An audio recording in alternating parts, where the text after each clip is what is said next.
আমাদের একদম শুরু থেকেই তো শত্রু শত্রু কান্ট্রি হিসেবে বিবেচনা করা হয়। এমনকি কতদিন আগে পর্যন্ত বাংলাদেশে একটা আইন ছিল শত্রু সম্পত্তি আইন, তাহলে আমরা তো বুঝতে পারি মানসিকতাটা আসলে ভেরি ডিপ রুটেড এবং পলিটিক্যালি এটাকে নার্সিং করা হয়েছে।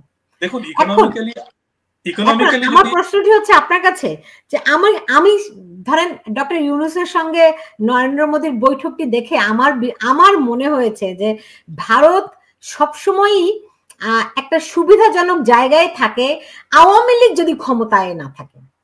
কারণ আমাদের সত্যি কথা বলতে আওয়ামী লীগ বা বিএনপি কোনো ব্যাপার না, আমাদের কথা হচ্ছে ভারতবর্ষ has always been willing to do business with anybody who is in power. It is their problem. এখন বেগম জিয়া যদি নর্থ ইস্টের মিলিটেন্টদের আইএসআই কে ডেকে বলেন যে এখানে ট্রেনিং ক্যাম্প করো, then we will obviously not be happy. Begum Zia যদি মিলিটেন্টস কে বাংলাদেশ থেকে ট্রেনিং দিয়ে আফগানিস্তানে পাঠান, তাহলে obviously we will not be happy. Begum Zia একটা এশিয়ান হাইওয়ে প্রজেক্ট ছিল, জানেন, ইউরোপ থেকে সিঙ্গাপুর অব্দি একটা হাইওয়ে যাবে, একটা রেলওয়ে যাবে, Asian highway number 1, Asian railway number 1। Meeting হয়েছিল দিল্লিতে, আমি সেটা সাংবাদিক হিসেবে কভার করেছি। আমিও জানি এটা অনুমতি দেয় নাই।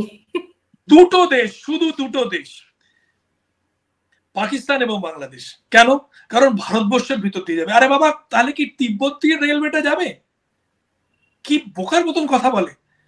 মানে আমার অপরের নাক কাটার জন্য আমার নিজের নাক দুবার করে কাটবো, এরকম কথা বলছে। And it is a meaningless conversation.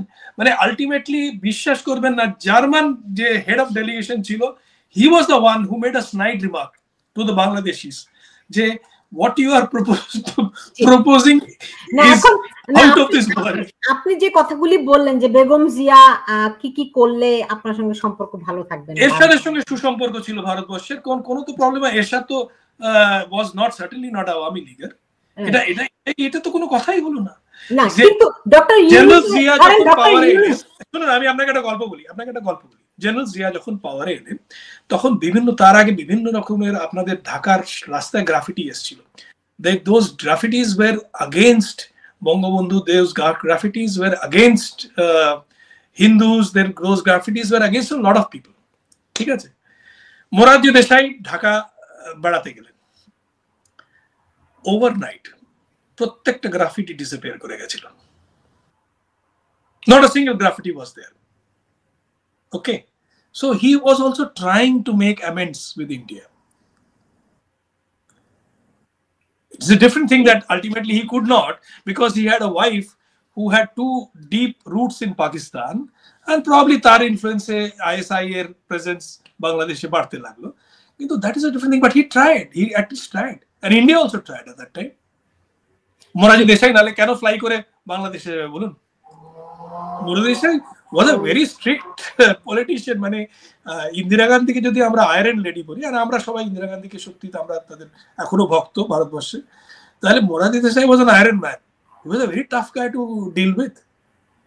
Right. আমি একটু অপ্রাসঙ্গিক হয়ে যায়, তারপরে বলি সেদিন আমি এমার্জেন্সি সিনেমাটা দেখলাম ইন্দিরা গান্ধীর উপরে। আমি জানি না আপনি দেখেছেন কিনা। না, আমি দেখার ইচ্ছে নেই আমার খুব একটা। কেন বলেন তো? দেখুন, emergency was a bad phase for us. Certainly it was a bad phase for us. Amar baba civil servant ছিলেন, আমার বাবা was under watch of all people, though he had never done anything unprofessional in his entire life, but because of whatever position he was holding, he was under watch, and we knew he was under watch. But and yes, to be distinct to her, she did not do it for self-aggrandizement. She did not do it because she wanted to be dictator. Elections were held 77. Elections were fair and free, and she walked out of the Prime Minister's office and residence. She could have declared another emergency and held on to power. She did not. You have to give her credit for that, which is why ভারতের সেই জনতা যারা 77-এ তাকে বিপুল ভোটে হারিয়ে দিয়েছিল, একদম বিপুল ভোটে নিশ্চিহ্ন করে দিয়েছিল, যে লোকগুলোকে পলিটিক্সে কেউ কিছু মানতই না, রাজনারায়ণ, সে ইন্দিরা গান্ধীকে এই ইলেকশনে হারিয়ে দিয়েছে। 1980-তে আবার ইন্দিরা গান্ধী ফেরত এলো, সেই জনতাই ভোট দিয়েছিল, কারণ they knew that this lady has done a lot for the country and this lady was democratic enough to to give up power when it was required. So আমি সেজন্যই আমার কাছে, আপনি দেখেন নাই হয়তো ব্যক্তিগত কারণ, কিন্তু অনেক সিনেমাটা অনেক দেখার, শেখার, জানার অনেক কিছু আছে যে রাজনীতি কিভাবে ওয়ার্কআউট করে। মানুষ মানে রাজনীতিবিদরা যখন মানুষের কাছ থেকে দূরে সরে যায়, বিচ্ছিন্ন হয়ে যায়, মানুষও তাদেরকে বিচ্ছিন্ন করে দেয়, কিন্তু মানুষের কাছে আবার গেলে মানুষ তাদেরকে গ্রহণ করে। ভালোবাসাটা কিন্তু মানুষ গ্রহণ করে। আমি আপনাকে ছোট্ট একটা উদাহরণ দিচ্ছি যে ইন্দিরা গান্ধীর কিরকম মানে how she used to function. আমি যদি এই সিনেমাটা থেকে আমি আপনাকে বলি যে দেখুন, আমার মনে এই মানসিকতাটাই নেতা নেত্রীদেরকে একটা ধ্বংসের দিকে নিয়ে যায়। সেটা হচ্ছে কি, আপনি দেখেন কতবার ইন্দিরা গান্ধী এই ডায়লগটা দিয়েছে, Indira is India, India is Indira. যখন বলেছিল, বেশ বড়ুয়া বলেছিল, কংগ্রেসের প্রেসিডেন্ট বেশ বড়ুয়া বলেছিল, which was a very silly thing to say, but he said it, and obviously Indira Gandhi ধারণ করেছেন এবং নিজেকে আনপ্যারালাল ভেবেছেন। আপনি নিজে চিন্তা করুন, আপনি যখন একটা নিউজ চ্যানেলের এডিটর ছিলেন, তখন কতগুলো বাচ্চা রিপোর্টার আপনাকে আপা আপা করে কত রকমের মিষ্টি মিষ্টি কথা বলতো, এখন তারা কোথায় সেটা দেখেনি। এ তো হবেই। তবে আপনাকে ইন্দিরা গান্ধী দুটো শুধু খুব কুইকলি, যেহেতু আপনি ইন্দিরা গান্ধী প্রসঙ্গ নিয়ে এসেছেন, খুব কুইকলি বলছি দুটো গল্প। 1971 যুদ্ধ হচ্ছে বাংলাদেশের সঙ্গে, তখন যুদ্ধ শুরু, মানে বাংলাদেশে যুদ্ধটা শুরু হয়নি, রিভোল্ট শুরু হয়ে গেছে, শরণার্থীরা আমাদের দেশে আসছে। সেই সময় আমার মা, আমরা যেখানে গভর্নমেন্ট কোয়ার্টার্সে থাকতাম, একটা কলোনি বলা যায়, আমরা কলোনি বলতাম দিল্লিতে সেই গুলোকে, শহরতল্লি গুলোকে, সেই কলোনির যে মহিলা সমিতি ছিল তারা একটা চাঁদা করেছে, করে তারা সেই পয়সাটা দিতে চায় প্রাইম মিনিস্টার্স রিলিফ ফান্ডে, সেখান থেকে যাতে শরণার্থীদের কাছে যায়। কারণ অনেক সেই সময় ভুয়ো অর্গানাইজেশন ছিল যারা শরণার্থীর নামে টাকা নিয়ে মেরে দিচ্ছিল ইত্যাদি ইত্যাদি। তো ঠিক হলো যে কোথায় দেওয়া হবে। ইন্দিরা গান্ধী একটা ওপেন জনতা দরবার করতেন, 7টা থেকে 8টা, 1 ঘন্টা, জনতার যে কেউ যেতে পারেন, ওনার বাড়িতে লনে গিয়ে দাঁড়াতে পারে, উনি কথা বলবেন। সবার সঙ্গে হয়তো কথা হতো না, কিছু কিছু লোকের সঙ্গে কথা হতো। তো কেউ ঠিক করলো যে ওইখানেই যাবো, আমরা ইন্দিরা গান্ধীকেই দেবো টাকাটা।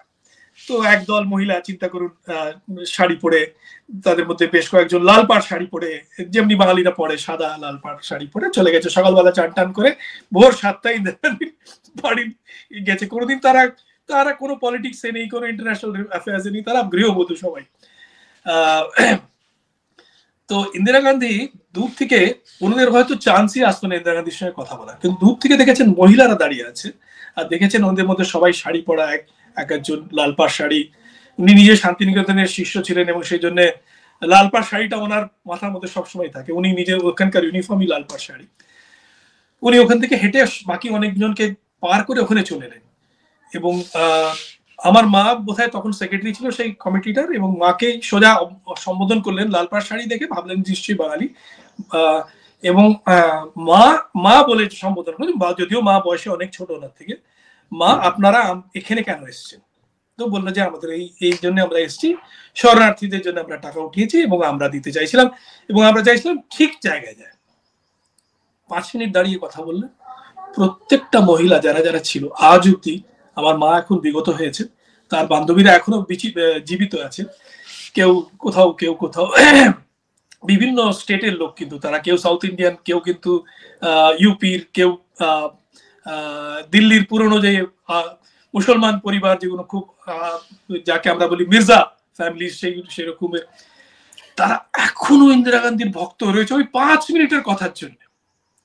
হেসে 5 মিনিট নিজের অ্যামেজিং। আমি আপনাকে আরেকটা ছোট্ট গল্প বলছি। Indira Gandhi was out of power. She was out of power. She had gone to Tripura on an election campaign rally. She was giving a speech. It started raining. ভীষণ বৃষ্টি, এবং ত্রিপুরাতে হঠাৎ বৃষ্টি পড়লে আপনাদের যেমনি বন্দর মনে হয়, হঠাৎ ঠান্ডাও পড়ে যায় সঙ্গে সঙ্গে। ইন্দিরা গান্ধী কিন্তু কোনো শালটাল নিয়ে যায়নি। একজন এসডিএম এর, মানে সাব ডিভিশনাল ম্যাজিস্ট্রেটের বউ সেটা দেখতে পেয়ে ছুটে গিয়ে তার নিজের বাংলোর থেকে একটা শল নিয়ে এসে ইন্দিরা গান্ধীকে জড়িয়ে দিয়েছে, যে আপনি এটা পড়ুন, ঠান্ডা লাগছে। Indira Gandhi remembered that. 2-2.5 বছর পরে উনি প্রধানমন্ত্রী হলেন। আর কে ধাওয়ান সেই সাব ডিভিশনাল ম্যাজিস্ট্রেটকে ফোন করলো যে আপনার স্ত্রী বোধহয় ইন্দিরা গান্ধীকে একটা শাল গিফট করেছিল। হ্যাঁ, ইন্দিরা গান্ধী সে যাওয়ার সময় সেই শালটা ফেরত দিতে চেয়েছিলেন।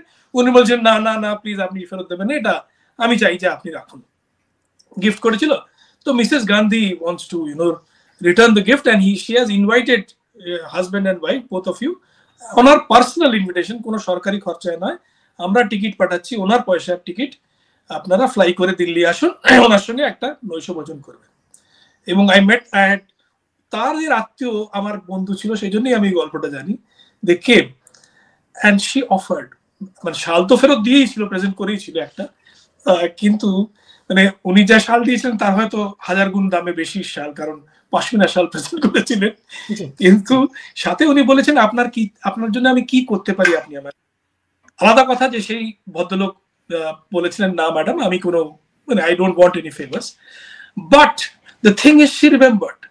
That is the great thing. আসলে মানুষ তো নেতাদের কাছে কিছু চায় না, কেন যেন নেতারা ওই জিনিসটা বুঝতে পারে না, তারা ভুলে যায়, ক্ষমতায় আসক্ত হয়ে যায়। তবে ইন্দিরা গান্ধীর এই সিনেমাটার মধ্যে আমি আগেও জানতাম, কিন্তু আর একবার মনে হয়েছে, এবং আমার না তার প্রতি শ্রদ্ধা অনেক বেড়ে গেছে, যে আমাদের জন্য, আমাদের বাংলাদেশের জন্য তিনি কত অপমান সহ্য করেছেন। হোয়াইট হাউসে প্রেসিডেন্ট নিক্সনের চেম্বারে তিনি বসেছিলেন ঘন্টার পর ঘন্টা, এবং আপনি যদি টেপগুলো শুনে থাকেন তাহলে দেখবেন যে নিক্সন আর কিসিঞ্জার ওনাকে প্রাইভেটলি উইচ বলতো। হ্যাঁ, এই কমেন্টটা আমার মধ্যে দেখেছি, এবং ইভেন ইন্ডিয়ান উইমেন নিয়ে অনেক ব্যাড কমেন্ট করেছেন। হ্যাঁ, সো যাই হোক, আমাদের জন্য মানে ইন্দিরা গান্ধী যে অসামান্য ভূমিকা পালন করেছেন, নিশ্চয়ই আমরা সেটা অত্যন্ত গভীরভাবে শ্রদ্ধার সঙ্গে স্মরণ করি।